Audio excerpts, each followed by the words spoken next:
CLP meeting ಒಂದು ಕರೆದಿದ್ದಾರೆ.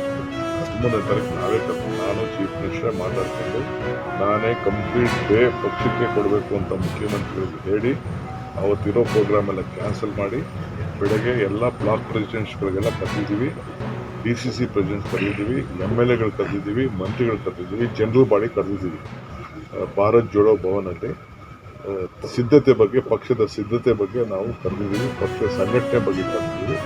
ಸಾಯಂಕಾಲ ಒಂದು 4 ಗಂಟೆಗೆ ಪದಾಧಿಕಾರಿಗಳ ಸಭೆಯನ್ನು ನಾನು ಕರೆದಿದ್ದೀನಿ. ಸಭೆಗೆ ಸುರ್ಜಿವಾಲ ಅವರವರು ಮುಖ್ಯಮಂತ್ರಿಗಳು 11 ಗಂಟೆಗೆ ಬರ್ತಾರೆ.